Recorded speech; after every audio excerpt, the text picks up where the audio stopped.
ಎಷ್ಟೋ ನೋವು ಅನುಭವಿಸಿದ್ಯಾ. ಆದ್ರೂ ನೀನ್ ಬದಲಾಗ್ಲಿಲ್ಲ ಅಲ್ಲ. ಯಾಕೋ ಈ ಥರ ಬುದ್ಧಿ ನಿನಗೆ? ನೀನು ತುಂಬ ಒಳ್ಳೆಯವನು ಅನ್ಕೊಂಡು ನಿನ್ನ ಆಸ್ಪತ್ರೆಗೆ ಸೇರಿಸಿ ಬದುಕೋ ಹಾಗೆ ಮಾಡಿದೆ. ಆದ್ರೆ ನೀನು ಈ ಥರ ಬದಲಾಗ್ತೀಯ ಅಂತ ನಾನು ಅನ್ಕೊಂಡಿರ್ಲಿಲ್ಲ. ಪಾಪ ಕಣೋ ಜ್ಯೋತಿ. ಮೊದಲು ನಿನ್ನ ಪ್ರೀತಿಸಿ ಆಮೇಲೆ ನನ್ನ ಬಲವಂತವಾಗಿ ಮದುವೆ ಆಗಿ ಆ ಕಡೆ ನಿನ್ನ ಮರೆಯೋಕ್ಕೂ ಆಗದೆ ಈ ಕಡೆ ನನ್ನ ಜೊತೆ ಬದುಕೋಕ್ಕೂ ಆಗದೆ ಅವಳು ಹಾಗೋ ಹೀಗೋ ಹೊಂದ್ಕೊಂಡು ನನ್ನನ್ನು ಗಂಡ ಅಂತ ಸ್ವೀಕರಿಸಿ ಹೊಸ ಜೀವನನ ಶುರು ಮಾಡೋ ಕನ್ಸು ಕಾಣ್ತಿದ್ದಾಳೆ. ಈ ಸಮಯದಲ್ಲಿ ನೀನು ಬಂದು ಈ ರೀತಿ ಚಿತ್ರಹಿಂಸೆ ಕೊಡೋದು ಯಾವ ನ್ಯಾಯನೋ? ನಿನಗೂ ಒಬ್ಳು ಅಕ್ಕ ಇದ್ದಾಳೆ. ಅವಳಿಗೂ ಯಾರಾದರೂ ಈ ರೀತಿ ತೊಂದರೆ ಕೊಟ್ಟಿದ್ರೆ ನೀನು ಸಹಿಸ್ಕೋತಿದ್ಯಾ? ಹೆಣ್ಣು ದೇವತೆ ಕಣೋ. ಅವಳನ್ನ ಪೂಜನೀಯ ದೃಷ್ಟಿಲಿ ನೋಡಬೇಕು, ಕಾಮದ ದೃಷ್ಟಿಲಿ ನೋಡಬಾರ್ದು.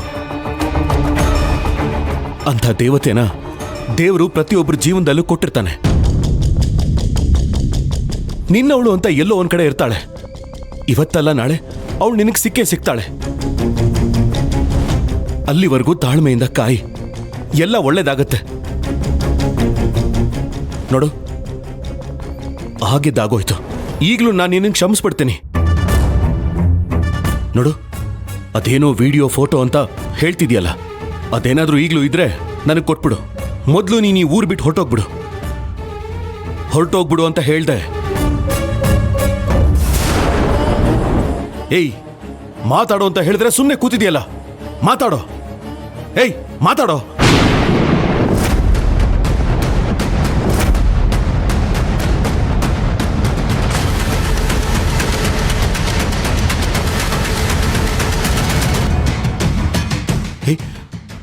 ಹೇ ರಾಮ್, ಶ್ರೀರಾಮ್, ಹೇ ರಾಮ್.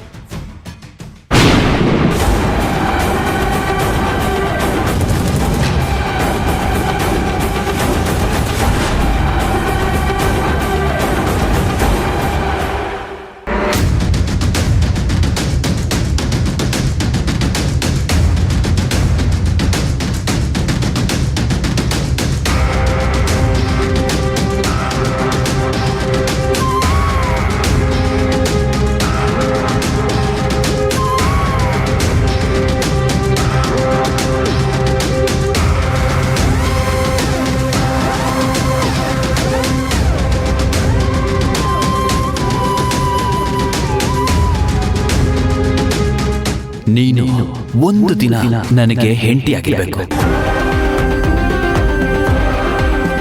ಒಂದೇ ಒಂದು ದಿನಕ್ಕೆ ನೀನ್ ನನ್ನ ಹೆಂಡತಿಯಾಗಿ ನನಗೆ ಎಲ್ಲ ಸುಖನೂ ಕೊಡಬೇಕು.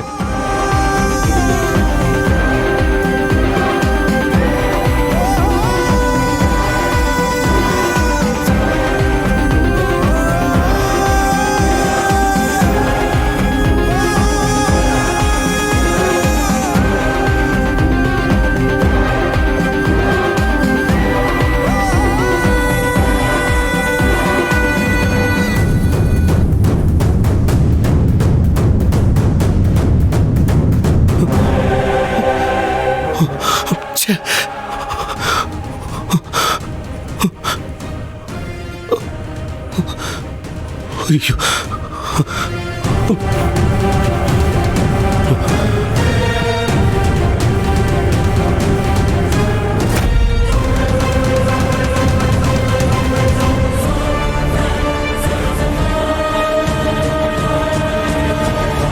ಹೇ ರಾಮ್, ತಪ್ಪು ಮಾಡ್ಬಿಟ್ಟೆ ಕಣೋ. ನೀನು ದೊಡ್ಡ ತಪ್ಪು ಮಾಡ್ಬಿಟ್ಟೆ. ನೀನ್ ಜ್ಯೋತಿ ಜೀವನದಲ್ಲಿ ಮತ್ತೆ ಬರಬಾರ್ದಾಗಿತ್ತು. ಅವಳ ಜೀವನದಲ್ಲಿ ಆಟ ಆಡಕ್ಕೆ ಹೋಗಿ ನಿನ್ನ ಜೀವನನ ಕೊನೆ ಮಾಡ್ಕೊಂಬಿಟ್ಟಿಯಲ್ಲೋ. ಸಾಲದಕ್ಕೆ ಅವಳ ಜೀವನನ ನಾಶ ಮಾಡ್ಬಿಟ್ಟು ಹೋದ್ಯಲ್ಲೋ. ಪಾಪ ಕಣೋ ಅವಳು. ಇದು ಅವಳು ಗೊತ್ತಿಲ್ಲದೆ ನಡೆದಿರೋ ಅನಾಹುತ ಕಣೋ. ಏನ್ ಮಾಡ್ಲಿ? ಇಲ್ಲ, ಜೊತೆಗೆ ಇದ್ರ ಬಗ್ಗೆ ಗೊತ್ತಾಗೋದು ಬೇಡ. ಇದಕ್ಕೆ ನಾನೇ ಒಂದು ಗತಿ ಕಾಣಿಸ್ಬೇಕು. ಕಾಣಿಸ್ತೇನೆ.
ಹೇಳು ಕೆಂಪ.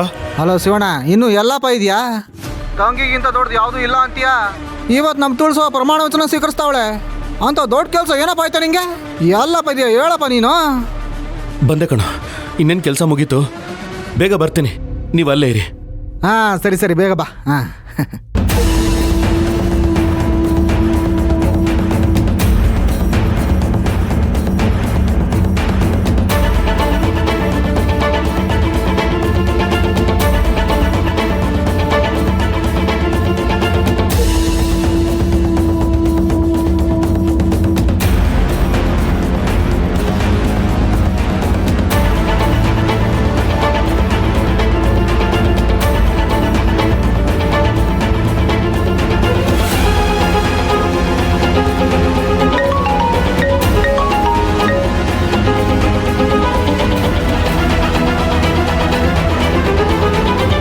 ಹಲೋ.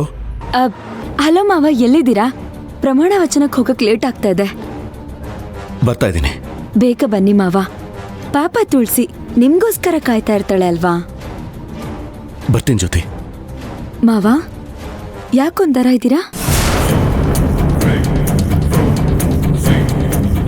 ಏನೂ ಇಲ್ಲ, ನಾನೇನಾಗಿದ್ದೀನಿ, ನಾನು ಚೆನ್ನಾಗೇ ಇದ್ದೀನಲ್ಲ. ಈ ಫೋನೇ ಹೀಗೆ, ಈ ಕಡೆ ಮಾತಾಡೋರ್ ಮನಸ್ಸು ದುಃಖದಲ್ಲಿದ್ರು ಅವ್ರ ಮಾತು ಎಲ್ರಿಗೂ ಸಂತೋಷವಾಗೇ ಕೇಳಿಸತ್ತೆ. ಖುಷಿಯಾಗಿದ್ರು ದುಃಖದಲ್ಲಿರೋ ಹಾಗೆ ಕೇಳಿಸತ್ತೆ. ಏನ್ ಮಾಡೋಕ್ಕಾಗತ್ತೆ, ಇದೊಂಥರ ಮುಖವಾಡ, ಇದರಿಂದ ಏನೇನೋ ನಡೆದು ಹೋಗುತ್ತೆ.